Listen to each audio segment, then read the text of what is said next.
प्रातः स्मरणी पूज्यपाद सद्गुरु श्री क्षमादेव जी के पावन चरणों का आशीर्वाद लेकर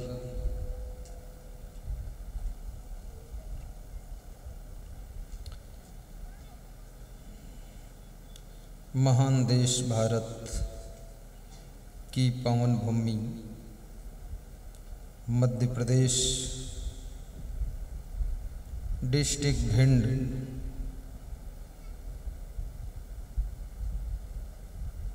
ग्राम अंतियन का पूर्वा की पावन धरा पर सुखद सत्संग कथा में हम और आप प्रवेश करेंगे। संसार को शांति और संस्कार देने वाले समस्त संत महात्मा धर्म स्नेही बंधुओं,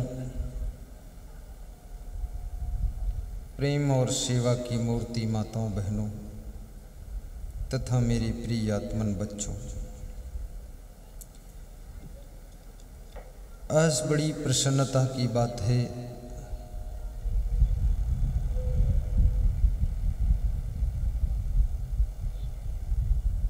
अंतियन का पूर्वा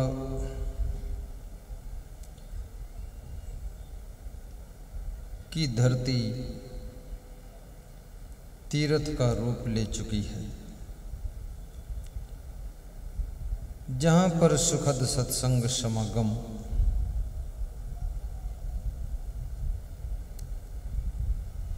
दो दिन के लिए निरंतर प्रवाहित हो रहा है। आज भोजन भंडारे का भी प्रबंध है। प्रवचन के पश्चात दोपहर में भंडारा भी किया जाएगा। ऐसी जानकारी श्री लोकेंद्र प्रजापति जी के द्वारा प्राप्त हुई है। सीधे बैठ जाइए।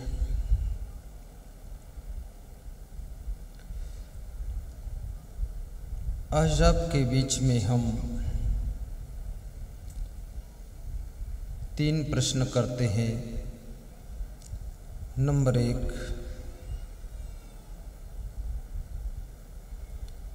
संपत्ति बड़ी है कि भक्ति बड़ी है? भक्ति करने से क्या लाभ होता है और संपत्ति से क्या फायदा होता है, और गरीबी में क्या होता है? ये प्रश्न है। दूसरा प्रश्न,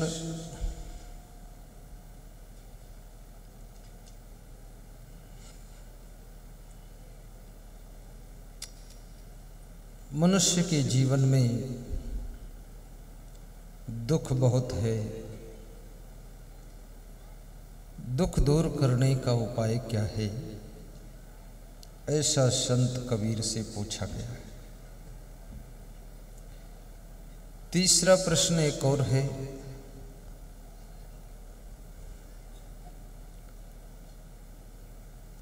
मनुष्य के घर में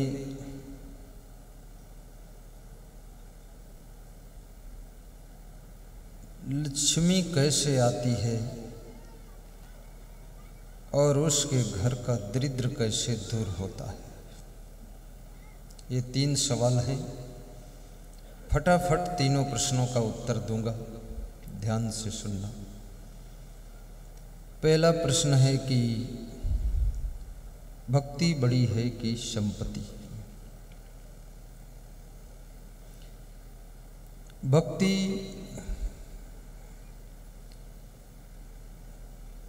से आत्मा की मुक्ति होती है और संपत्ति से शरीर की रोटी धोती की व्यवस्था होती है।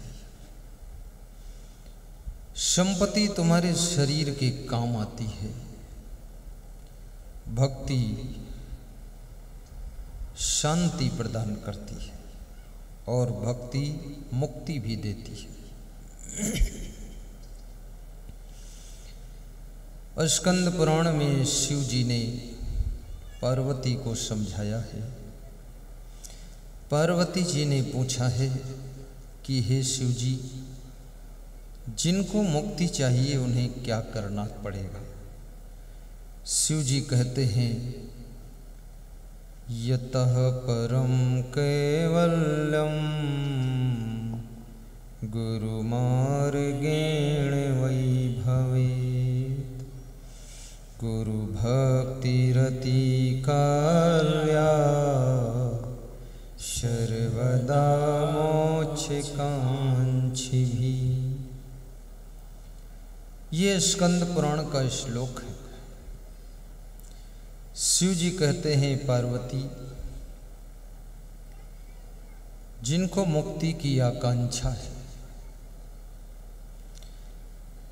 उनको गुरु की भक्ति खूब करना चाहिए और हमेशा करना चाहिए। भक्ति करते करते उनको मुक्ति मिल जाती है। और संत कबीर कहते हैं, जियत न तर्यो मोये का तरी हो, जियत ही जो न तरी। जीते जी यदि नहीं तर सके तो मरने के बाद क्या तरोगे।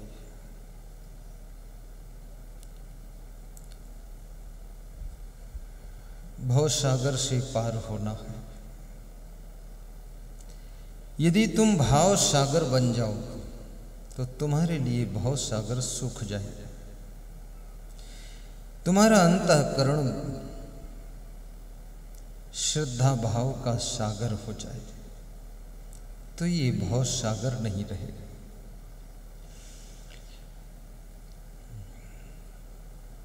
भक्ति कैसे मिलती है?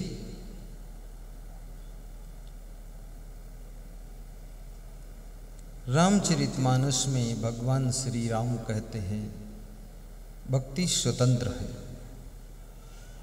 सुदामा जैसे गरीब लोग भी भक्ति कर सकते हैं और कृष्ण जैसे अमीर लोग भी भक्ति कर सकते हैं।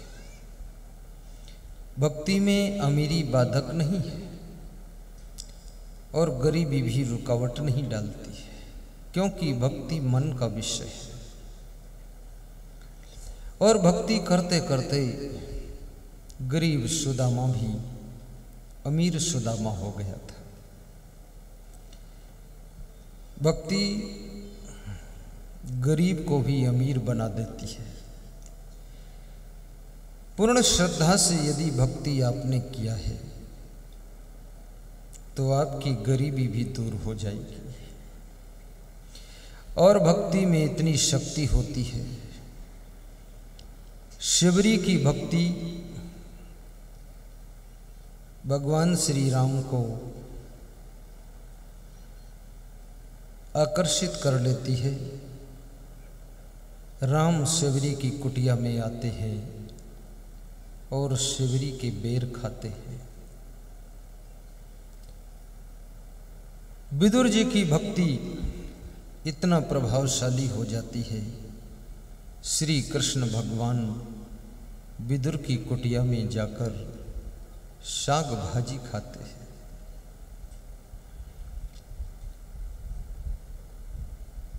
विदुर की इच्छा है भगवान को कुछ खिलाऊं।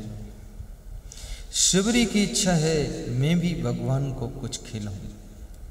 जिससे तुम्हारा प्रेम हो जाता है उसको तुम कुछ खिलाना भी चाहते हो। और जब प्रेम पूर्ण हो जाता है तो बिना उसकी सेवा किए मन मानता ही नहीं। तो भगवान श्री राम कहते हैं कि भक्ति स्वतंत्र है, गरीब भी कर सकता है। लेकिन गरीब यदि भक्ति मन से करेगा तो भक्ति करते करते जब भक्ति पूर्ण ऊंचाई पर पहुंचेगी तो गरीब गरीब नहीं रहेगा, वो गरीब भी अमीर बन जाएगा। क्योंकि भक्ति गरीबी को दूर भी करती है और अमीरी को घर में लाकर बसा देती है। भक्ति किसी को गरीब नहीं रखती।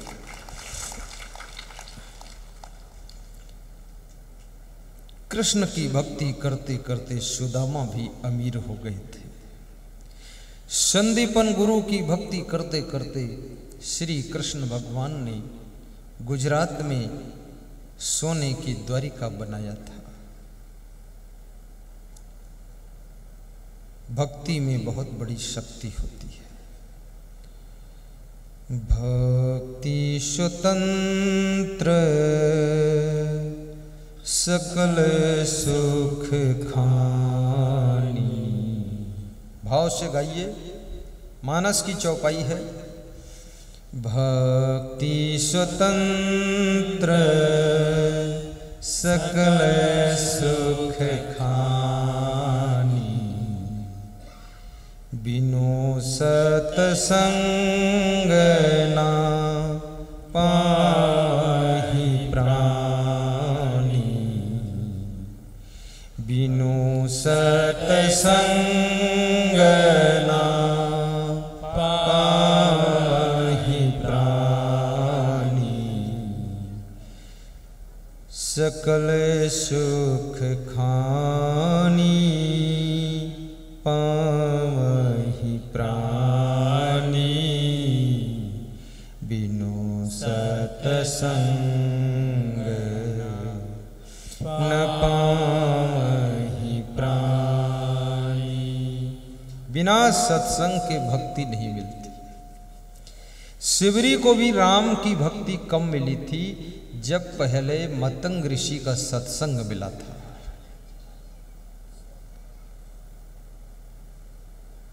सत्संग से भक्ति का जन्म होता है। कितने लोग कहते हैं हम नास्तिक थे, भगवान को नहीं मानते थे, न साधु संत न धर्म कर्म, लेकिन एक बार सत्संग सुना तब से हम आस्तिक हो गए। सत्संग नास्तिक को आस्तिक बना देता है और सत्संग निगुरा को भक्त बना देता है, और सत्संग गरीब को अमीर बना देता है, और सत्संग दुखी को सुखी भी बना देता है। ये सत्संग में ताकत होती है।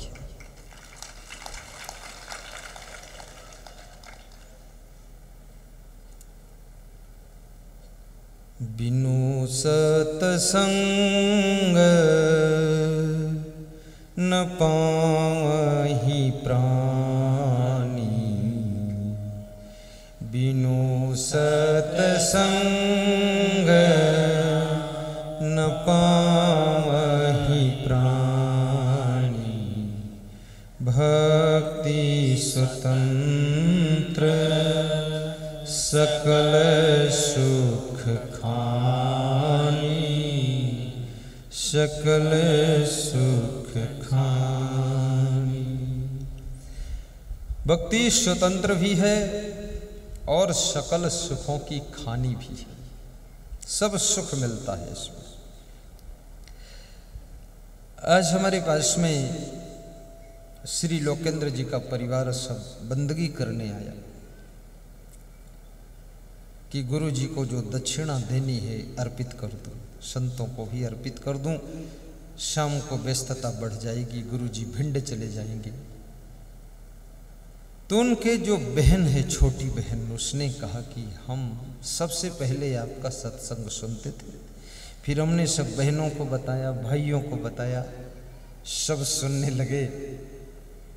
और एक भाई और एक मेरी ये भाई की पत्नी सुनीता, इसने हिम्मत जुटाई तो आपको बुलाने का साहस कर लिया, और सब गांव वालों को भी दर्शन हो गया, क्षेत्र वालों को।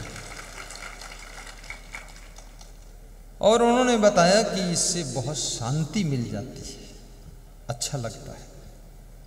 ये सत्संग किसी वस्तु से शांति नहीं मिल सकती है, न कपड़ों से शांति मिलेगी, न गाड़ी से शांति मिलेगी, न साड़ी से शांति मिलेगी, न खेती बाड़ी से शांति मिलेगी। खेती बाड़ी से अन्न मिलेगा, बिजनेस और राजनीति से भी शांति नहीं मिलेगी। ये शांति भी बहुत बड़ी चीज है। धनवान को भी शांति नहीं मिलती है और गरीब को भी शांति नहीं मिलती है। आप गरीब को देख लो तो वो भी परेशान दिखाई देता है, अमीर को देखो तो भारी टेंशन में दिखाई देता है, शहर वालों को देख लो तो पूरे पागल दिखाई देते हैं, गांव वालों को देखो तो आधे पागल दिखाई देते हैं, नेताओं को देख लो तो बहुत हैरान दिखाई देते हैं। कोई आदमी को शांति नहीं है। सड़क पर लोग जा रहे मोटरसाइकिल से इतनी स्पीड से चलते हैं, लगता है कि बहुत बहुत कुछ प्राप्त होने वाला है और वहां जाकर फिर मोटरसाइकिल खड़ी करके सिगरेट पीते हैं। प्राप्त क्या हुआ? सिगरेट धुआं खींच लिया बस हो। मोटरसाइकिल का भी पूरा धुआं निकाल दिया और सिगरेट धुआं निकाल के अपने मुंह में भर लिया और मुंह से फिर नाक से निकाल दिया, सब धुआं धुआं हो गया। लोग सड़क पर इतनी तेज भागते हैं, लगता है कि बहुत कुछ इनको उपलब्ध होने वाला है, कुछ और कुछ भी नहीं। और जो आनंद मध्यम चाल में है वो आनंद बहुत स्पीड में नहीं। कभी मीडियम चाल में चलकर देखो तो सही।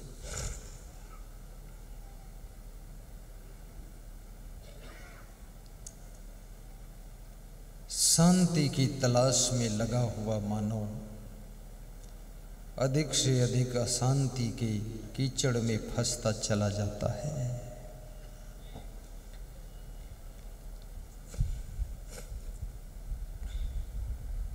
शांतुल्यम तपो नास्ति, शांति से बड़ा कोई तप भी नहीं है।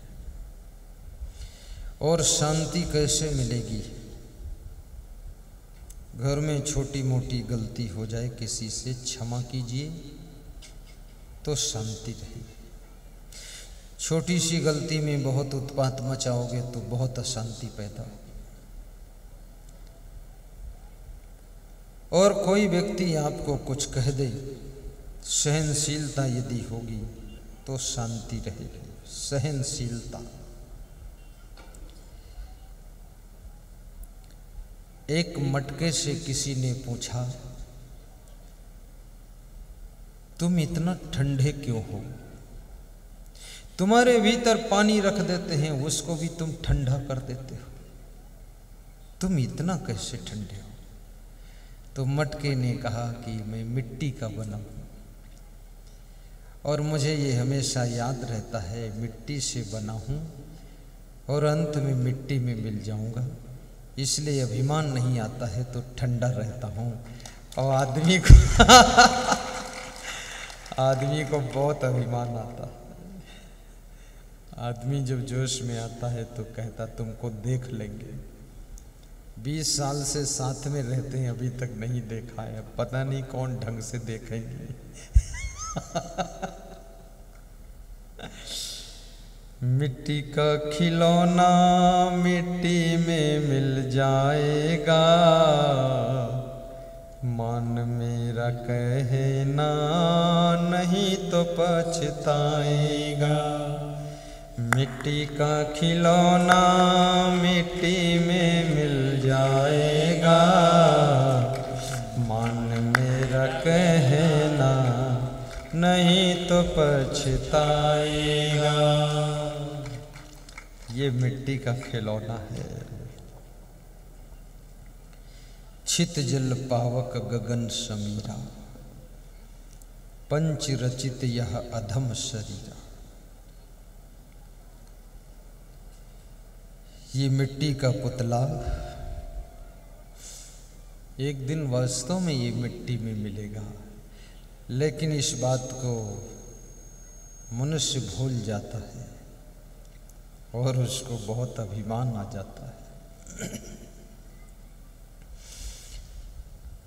कंस को अभिमान आ गया तो अपने पिता उग्रसेन को जेल में डाल दिया।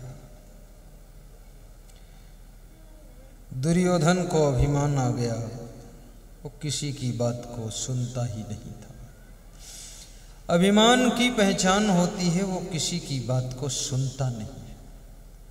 और अभिमानी को समझाओ तो समझता नहीं है, और उसको जब समझाने बैठो तो मुंह दूसरी तरफ मोड़ के बैठता है, आंखें दूसरी तरफ पलट देता है। अभिमानी तुम्हारी बात को ध्यान से नहीं सुने। और अभिमानी जिद्दी भी बहुत होता है, क्रोधी भी बहुत होता है, हठी भी बहुत होता है। वो कहता मिट जाऊंगा लेकिन मानूंगा नहीं। कितने लोग कहते झुकूंगा नहीं, चाहे सिर कट जाए, सिर झुकाऊंगा नहीं। तो उनसे पूछो सिर कट जाएगा तब तो पूरा नीचे गिरा पड़ा रहेगा, और जिंदा में झुका दोगे तो फिर ऊपर उठ जाएगा। सिर कटवाना पसंद है पर झुकाना पसंद है। यह अभिमान इतना खतरनाक।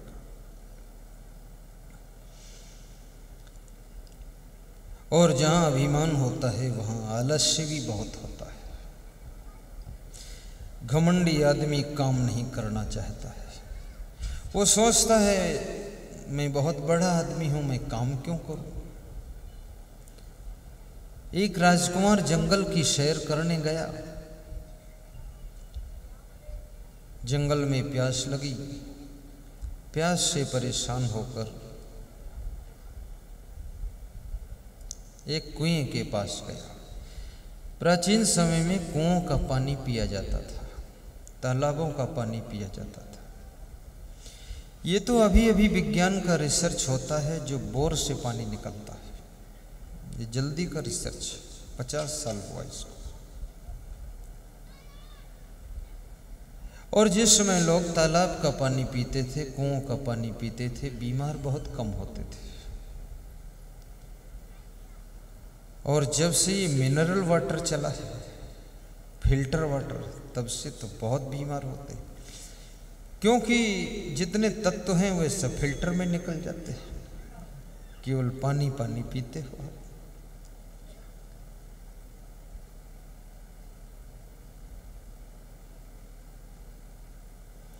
और नदियों की यह महिमा है, लेकिन नदियों का पानी भी कोई नहीं पीता है। नदियों में जो नहाने जाते हैं वो बोतल पे पानी लेकर जाते हैं, बोतल खोलकर पीते हैं, फिर नहाते हैं। जगत गुरु शंकराचार्य बता रहे थे नदियों का पानी पीने की हिम्मत भी जुटानी कठिन है, क्योंकि उसमें सब गंदे नालों का मैल भी बह रहा है। तो इतनी हिम्मत कैसे होगी कि इस गंदगी को पी लूं। और गंगा सफाई अभियान भी चल रहा है कि नदियों को स्वच्छ करो। बड़ा मुश्किल है, ये नदियां कैसे स्वच्छ होंगी, क्योंकि नदियां खुद ही सारी गंदगी को बहा कर ले जाती हैं। पूरी पृथ्वी की गंदगी को बहा करके ले जाकर पृथ्वी को स्वच्छ करती हैं। और स्वच्छ करने वाली नदी को तुम कैसे स्वच्छ करोगे। जब बरसात होगी, बाढ़ आएगी, इतना पानी बरसेगा, सारा पानी गंदगी को बहाते हुए सब नदियों में ले जाएगा, तो ये नदियां स्वच्छ कैसे रहेंगी। नदियां तो पूरी पृथ्वी की, पूरी पेड़ पौधों की धूल गंदगी को, पूरे नालियों की गंदगी को सब अपने साथ में ले जा करके बहा करके समुद्र को दे देती है। और समुद्र लहरें मार मार करके कचड़े को फिर बाहर किनारे लगाता है। याद रखना, मुझे समझ में कम आया कि ये नदियां स्वच्छ हो जाएंगी, अभी तक तो नहीं हुई है, फिर भी लोग जुटे हुए हैं। बहुत मुश्किल है। अगर नदियों में गंदगी बहकर नहीं जाएगी तो उस गंदगी को बहाने के लिए दूसरी नदी खोदना पड़ेगा। आखिर ये गंदगी जाएगी कहाँ। जब इतना पानी बरसेगा, बाढ़ आ जाएगी, तो कौन रोक पाएगा उस गंदगी को। तो जिधर गहरा होगा उधर बहकर चली जाएगी, तो उसी नदी में आखिर में चली जाएगी, बांध टूट जाएंगे। लेकिन मैं तो इतना कहूँगा, नदियों का जो सम्मान है वो तुम रखो, लेकिन वास्तव में गंगा, ये सत्संग की गंगा ही गंगा है। इस सत्संग की गंगा में डुबकी लगाने से आपके मन वाणी कर्म निर्मल होंगे और आपकी आत्मा का कल्याण होगा। बाकी तो दूसरा रास्ता मुझे दिखाई नहीं दे रहा।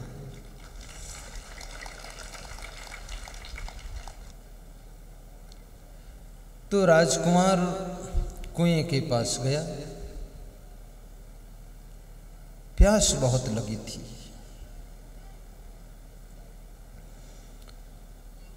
बाल्टी में रस्सी बांधकर पानी भरने के लिए इरादा किया तो उसे याद आ गया, मैं राजा का बेटा रायजादा हूँ, मैं पानी भरकर नहीं पी सकता।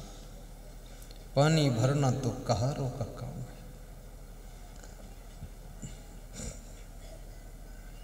बाल्टी और रस्सी को किनारे रख दिया, पेड़ की छाया में बैठ गया। किसी दूसरे व्यक्ति का इंतजार कर रहा है, कोई दूसरा आएगा, पानी भरेगा, मुझको भी पिलाएगा। राजा का बेटा होने का अभिमान पानी भरने से रोक देता है।